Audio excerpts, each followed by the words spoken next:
Shalom. Selamat pagi saudara-saudari yang terkasih di dalam Tuhan Yesus Kristus. Selamat berjumpa kembali di dalam renungan pagi hari ini. Sebelum kita membaca dan merenungkan firman Tuhan, marilah kita bersama-sama mempersiapkan hati dan pikiran kita dan memohon tuntunan Roh Kudus. Mari kita berdoa.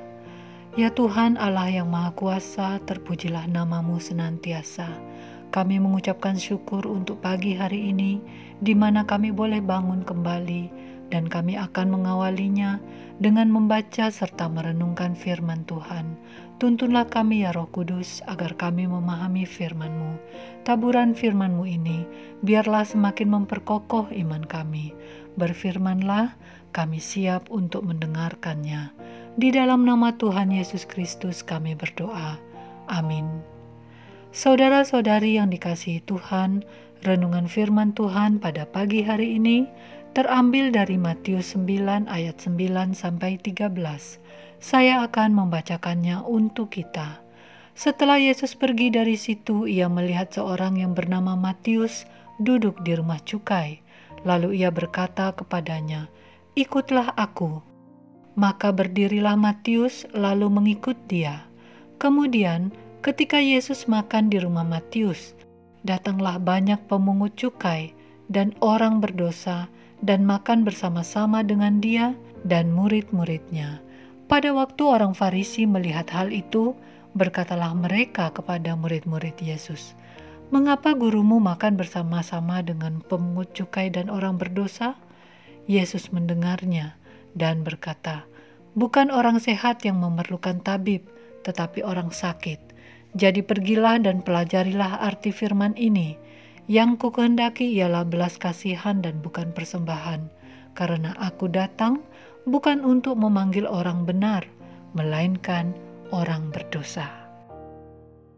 Saudara-saudariku yang terkasih, judul renungan pada pagi hari ini adalah Matius si pemungut cukai. Saudara-saudari yang dikasihi Tuhan, awal kita mendengar kata pemungut cukai, yang ada di benak kita adalah sebuah pekerjaan yang berkaitan erat dengan uang. Ya, pemungut cukai adalah julukan yang diberikan kepada petugas yang mengumpulkan uang pajak dari masyarakat untuk diserahkan kepada pemerintah sebagai salah satu pemasukan keuangan pemerintah yang kala itu di bawah pemerintahan Romawi. Orang dengan pekerjaan sebagai pemungut cukai tidak disenangi oleh masyarakat Yahudi, karena masyarakat Yahudi merasa diberatkan dengan adanya pungutan itu. Apalagi uang yang diserahkan itu untuk pemerintahan Romawi yang adalah musuh bagi orang Yahudi. Ditambah lagi, saat memungut pajak, para petugas pemungut cukai itu biasanya berlaku kejam dan tidak adil. Para pemungut cukai dianggap sebagai orang yang berdosa.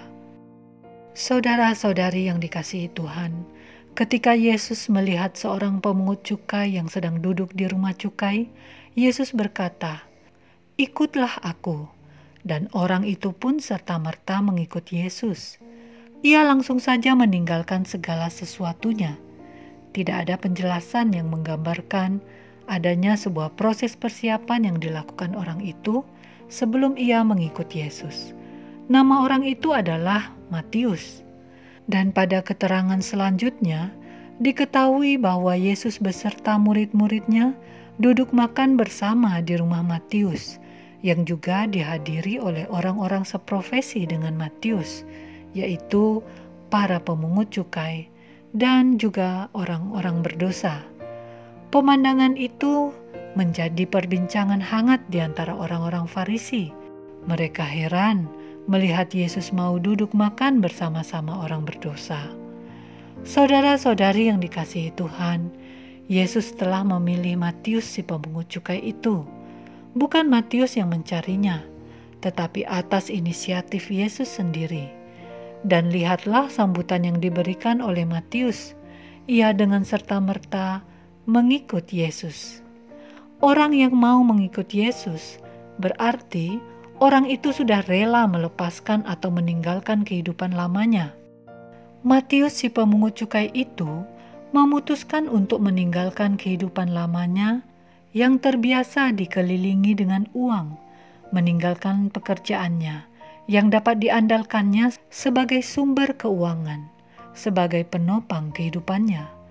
Tampaknya bahwa Matius sudah memiliki pengertian tentang hidup mengikut Yesus, yaitu lebih berharga, lebih mulia bila dibandingkan dengan kehidupan lamanya.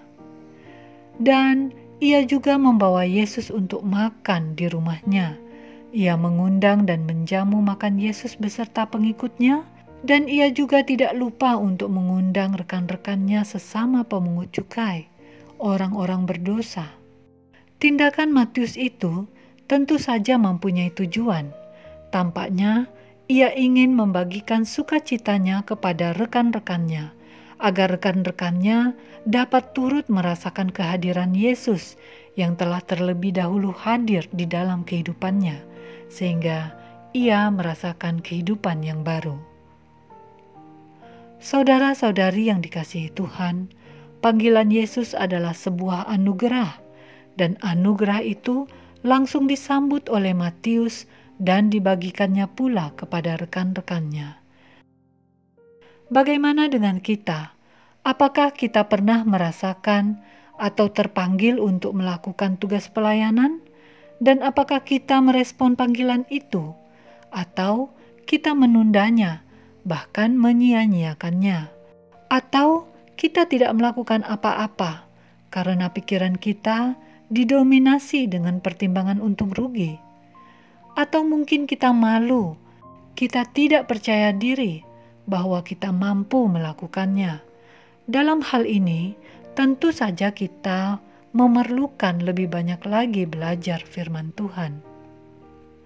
Saudara-saudari yang dikasihi Tuhan, kita mengaku bahwa kita adalah orang percaya, orang yang telah menerima anugerah keselamatan.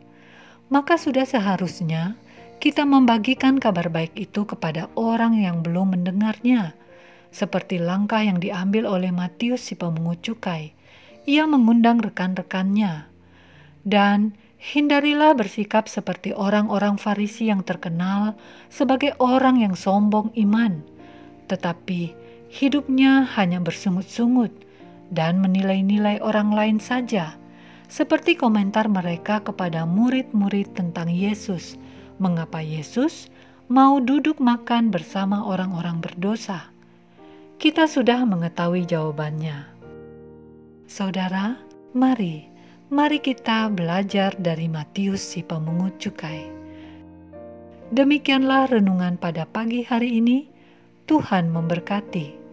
Kita akan menutup renungan dalam doa, tetapi jika saudara ingin didoakan secara khusus, hubungi email kami.